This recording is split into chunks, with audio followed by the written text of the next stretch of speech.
अरे बाबा, अरे बाबा, अरे बाबा। आप मुझे देख रहे होंगे, ये देहाती कहकर सूट बूट में खड़ा है। भाई साहब, वैश्वीकरण का जमाना है, माल कैसा भी हो, पैकिंग ठीक ठाक रहनी चाहिए। बहुत अच्छे। पैकिंग की बात है, मैं आप लोगों के साथ रहकर और भाई शैलेश को देखकर सूट बूट तो पहनना सीख गया, लेकिन देहात के हालात अभी भी खराब है। मैं भी जब वहाँ के लिए निकला तो देखा एक आदमी धोती लपेटी सिर में फेटा बांधे हुए संतरा बेच रहा था। मैंने पूछा, भाई साहब ये संतरा कैसे दिए? बोले 5 रुपए का एक। मैंने कहा अच्छी बात है यार, संतरे मुझे बड़े लगे, मीठे दिख रहे थे। मैंने कहा ऐसा करो 10 रुपए के 2 दे दो। बोला नहीं, 5 रुपए का एक आएगा। मैंने कहा हाँ यार 5 रुपए का एक आएगा, मैं समझ रहा हूँ इसीलिए कह रहा हूँ 10 रुपए के 2 दे दो। बोला नहीं, 5 रुपए का एक आएगा। मैंने कहा हाँ यार 5 रुपए का एक आएगा, इसीलिए कह रहा हूँ 10 रुपए के 2 दे दो।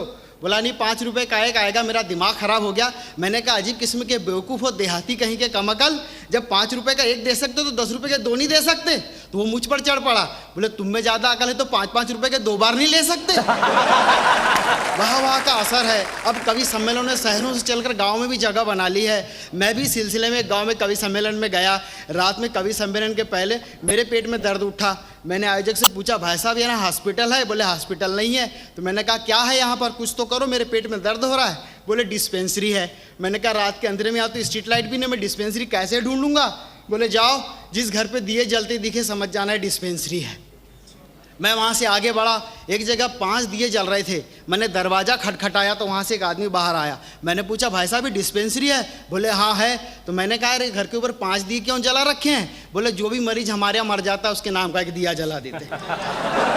एक जगह 3 दिए जल रहे थे। मैंने वहाँ भी रिस्क नहीं ली। मैं थोड़ा और आगे बढ़ा, देखा एक दिया जल रहा था। मैंने कहा यहाँ आजमाना बेकार है। मैं थोड़ा और आगे बढ़ा तो एक जगह से रोशनी आ रही थी, बोर्ड लगा हुआ था। मैंने दरवाज़ा खटखटाया, वहाँ से एक आदमी बाहर आया। मैंने पूछा, भाई साहब ये डिस्पेंसरी है क्या? बोले हाँ है। यार मैंने कहा तुम्हारे यहाँ दिया नहीं जल रहा है? बोले अंदर आ जाओ, आज जल जाएगा। भरोसा ही नहीं है। काशी में पंडे का, पुलिस के डंडे का, शहर में गुंडे का कोई भरोसा नहीं। नेता के गले का, गरीब के भले का, सड़क छाप मंचले का कोई भरोसा नहीं, कोई भरोसा नहीं। चोर और बनिया का, रंग बदलती दुनिया का, बीमार मुनिया का कोई भरोसा नहीं। क्या बात है? कोई भरोसा नहीं। जीजा संसाली का कोई भरोसा नहीं। जीजा संसाली का, सौदों में दलाली का, बेफिक्र माली का कोई भरोसा नहीं, कोई भरोसा नहीं। राह चलते अजनबी का, देहाती जैसे कवि का, और आजकल तो सभी का कोई भरोसा नहीं। गड़बड़ ही गड़बड़ है, कंठ में कपाल में, डॉक्टरों की चाल में, सरकारी अस्पताल में गड़बड़ ही गड़बड़ है, गड़बड़ ही गड़बड़ है। कलयुग के काल में, मिट्टी और माल में, जवाब सवाल में गड़बड़ ही गड़बड़ है, गड़बड़ ही गड़बड़ है। सास बहू के खेल में, मिट्टी के तेल में, कोर्ट कचहरी जेल में गड़बड़ ही गड़बड़ है, गड़बड़ ही गड़बड़ है, गड़बड़ ही गड़बड़ है। सरकारी लोन में, सरकारी लोन में, चपरासी की टोन में, मोबाइल फोन में गड़बड़ ही गड़बड़ है। देश में विदेश में, साधुओं के संदेश में, साधुओं के संदेश में, संतों के संदेश में, साधुओं के वेश में गड़बड़ ही गड़बड़ है, गड़बड़ ही गड़बड़ है। भारतीय रेल में, लोकल में, मेल में और क्रिकेट के खेल में गड़बड़ ही गड़बड़ है, गड़बड़ ही गड़बड़ है।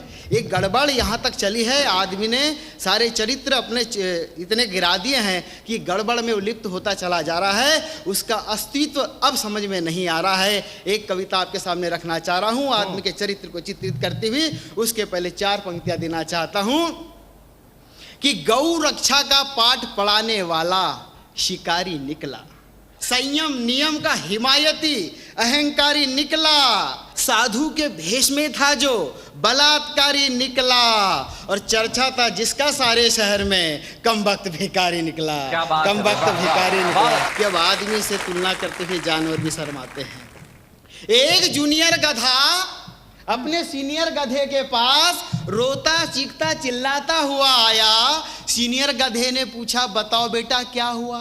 जूनियर गधा बोला, क्या बताऊं चाचू, भरे बाजार किसी ने मुझे आदमी कहा। सीनियर गधा बोला, ये तो अच्छी है तकदीर तुम्हारी, जो आदमी से हो रही है बराबरी। जूनियर गधा बोला, क्या खाक बराबरी, चाचू हम गधों का भी कोई क्रेज है, आदमी की क्या इमेज है। क्या बात। हम गधों का भी कोई क्रेज है। एक पल तलवे चाटता है, दूसरे ही पल तन जाता है, पल पल में भेड़ से भेड़िया बन जाता है, पल पल में भेड़ से भेड़िया बन जाता है। हम गधों का गधापन तो जग जाहिर है, आदमी मगर रंग बदलने में माहिर है। जब पड़ता है उस पर वक्त बाका तो हम गधों को ही कहता है काका। हम गधे तो फिर भी गधे हैं, आदमी तो अपना अस्तित्व ही भूल जाता है। कभी गधा, कभी घोड़ा, कभी शेर तो कभी सुअर कहलाता है, कभी शेर तो कभी सुअर कहलाता है, कभी शेर तो कभी सुअर। आपने बहुत बढ़िया ढंग से प्रस्तुतिकरण किया और काफी आदरणीय जानवरों का नाम आपने अपनी कविता में लिया, जो भी कहलाता है इंसान। लेकिन जजेस हमारे क्या कहते हैं ये तो वही जानते हैं, आखिर हम उनसे पूछें कि वो क्या कहना चाहते हैं। फूल बरसे कहीं शबनम बरसे और इस दिल की तरफ बरसे तो पत्थर बरसे। क्या बात। और इस दिल की तरफ बरसे तो पत्थर बरसे।